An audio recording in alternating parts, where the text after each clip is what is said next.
After years of celebrating diversity and softness, we are now watching the comeback of something more rigid. From Victoria's Secret to Kylie Cosmetic, we're seeing a comeback of the 2010s. And with that, an old ideal. Hi, my name is Sophia. I'm a journalist specifically for fashion and culture, and I'm so happy to have you here. Last Fashion Month, many shows, while showing us a great deal of different trends, had one thing in common: super skinny models. And while this super slim body type never truly left the fashion industry, I'll come to the fact if they should, it was still pretty striking just how many models there were who were super skinny. But why is that? Let's go down in history lane. The human body has always been a subject of fashion and art. Throughout history, there are many different artworks who feature the human form. There is this huge fascination for something we all have, but is still so different and experienced so different by every single one of us. It's at the same time our forever home, but also our biggest insecurity. And just as art has always looked and depicted the human body, there were different ideas of what body is considered beautiful or not. The body and how it's presented in whatever media, may it be a statue, a painting, photograph, or just a TikTok, tells us more about the depicted person than we just see at first glance. They can tell us about the person's social status, values, character, as well as social influence. Ancient Greek statues usually show us an idealized version of the people actually living. Let's take a Greek male statue, for example. They show athletic and beautiful men. Well, surprise, surprise, most men did not actually look like that. That's because they were aspirational and admirational rather than the reality. Female nudes, on the other hand, were a representation of sensuality and fertility, while at the same time representing modesty, with a hand or a piece of clothing always covering their private parts, as they were linked to shame. Not too much has changed since then, except if you take the new Skims thong into account. Now here's the thing. The currently aspiring body is usually something that most people don't have. And bodies are always a mirror of culture, full of figures where the aspiring body shape, when famine and poverty shape the reality of most people. Now, in times where people, at least in the Western world, have more than enough to eat, and we rather have a problem with a bunch of food being thrown away, we want to be skinny and athletic.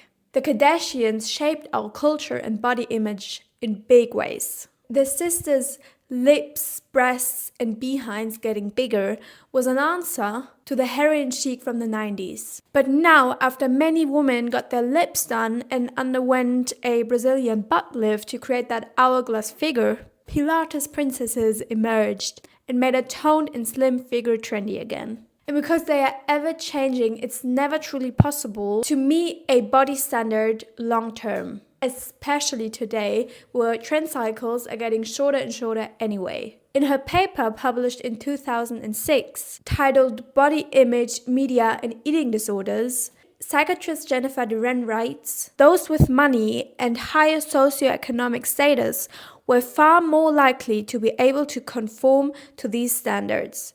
Women typically were willing to sacrifice comfort and even endure pain to achieve them. Now maybe in between we got a glimpse of hope that this vicious cycle is going to come to an end when the body positivity movement emerged. As body positivity made waves, especially on YouTube and TikTok, many people felt included and comforted. But then, a few years ago, Kim Kardashian got rid of her implants.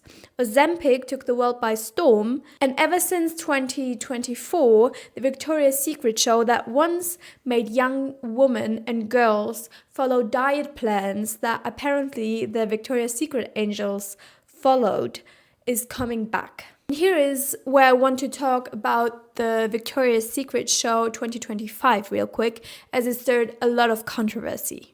Number one, people on the internet weren't happy about influencers walking down the runway. And number 2, and the more important point for this video, Victoria's Secret showed more size inclusivity. And even though the skinny models still made very much the majority of the models walking down the runway, there was definitely a more diverse and inclusive cast than in any of the Victoria's Secret shows done before, and also compared to the fashion shows that happened recently in Fashion Month. Now, there are 2 camps. One that supports this change to a more diverse cast of models. They celebrate finally seeing their own body type in a fashion show, and are happy for the new generation of girls who get to experience the Victoria's Secret fashion shows, also called the Super Bowl of girlhood and fashion, with a feeling of being included and seen. Great, you might think. But then there's the other side that says models are supposed to have unrealistic bodies that are in some way aspirational. I can somewhat understand both sides in a way, but I don't really think that one has to go without the other. See, being a supermodel, like the girls on the Victoria's Secret shows were, are not a thing that you're just able to do. It takes hard work, discipline, networking, and maybe a little bit of vitamin B for these women to be on that runway. Do I think that the influencers were necessary? No, out of that exact reason. They definitely probably also put in a lot of work to be in the place where they are now as influencers. But I think being a runway model is just like any other profession that you have to learn, practice, and master. Because it's not just walking while looking pretty. There are good walks and bad walks and everything in between. Also, I think it's pretty nasty to say, if I'm being honest, that someone wants to see skinny models and skinny girls because that's the aspirational body. Because one is just not the aspiration of everyone.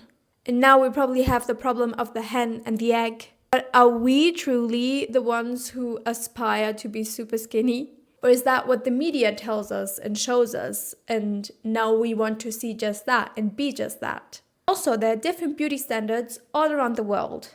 And 1, I think it's a great practice to represent that. And 2, I think we should have a say in what we find aspirational and what we want to see. And while, of course, it makes sense that we want to see the healthy body walking down the runway and that we find that aspirational, especially now that longevity is super trendy.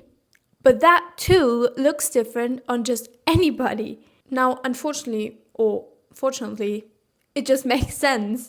Victoria's Secret, like any other business, just follows what the customer wants.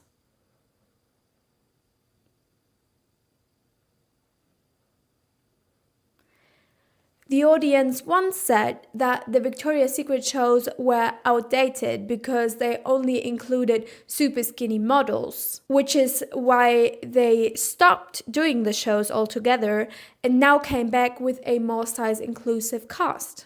Let's not go backwards again and let's celebrate this diversity. I would also really like to see that in the other shows. I think it's quite worrying that we see this heroin chic body type emerging back again. Because as I said, there are always beauty trends and beauty standards ever existing. But now, as we have so many outlets of media, we could be the ones making the choice on what is aspirational. And I did another video talking about micro-influencers, so maybe it's gonna be more of a niche thing.